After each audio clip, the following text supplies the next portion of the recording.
বিদেশি শিক্ষার্থীদের ওপর বিধিনিষেধ বেশ কঠোরই করতে যাচ্ছে যুক্তরাষ্ট্র।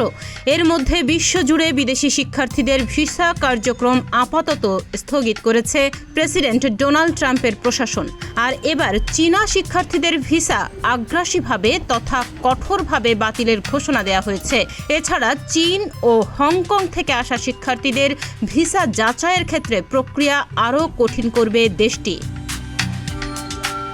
বৃহস্পতিবার এক প্রতিবেদনে এই তথ্য জানিয়েছে ব্রিটিশ সংবাদ মাধ্যম বিবিসি। প্রতিবেদন অনুযায়ী প্রেসিডেন্ট ডোনাল্ড ট্রাম্পের নির্দেশে চীনা শিক্ষার্থীদের ভিসা আগ্রাসীভাবে বাতিল করা হবে।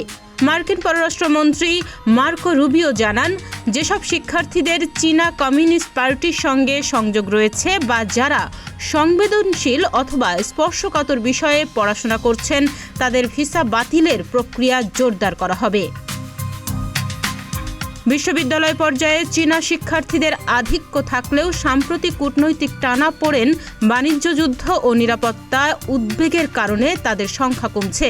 গত বছর যুক্তরাষ্ট্রে প্রায় 2,80,000 চীনা শিক্ষার্থী অধ্যয়ন করছিলেন।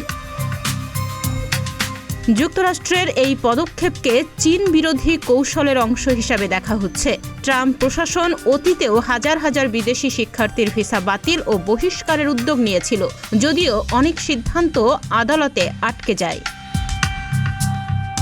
বিশেষজ্ঞরা বলছেন, বিদেশি শিক্ষার্থীদের ওপর কঠোরতা মার্কিন বিশ্ববিদ্যালয়গুলোর আয়ে প্রভাব ফেলতে পারে, কারণ তাদের বড় একটি অংশই আসে আন্তর্জাতিক শিক্ষার্থীদের কাছ থেকে প্রাপ্ত টিউশন ফি থেকে। বিদেশি শিক্ষার্থীরা তুলনামূলক ফি বেশি দিয়ে থাকেন, ফলে বহু মার্কিন বিশ্ববিদ্যালয়ের আয়ের বড় অংশই বিদেশি শিক্ষার্থীদের কাছ থেকে আসে।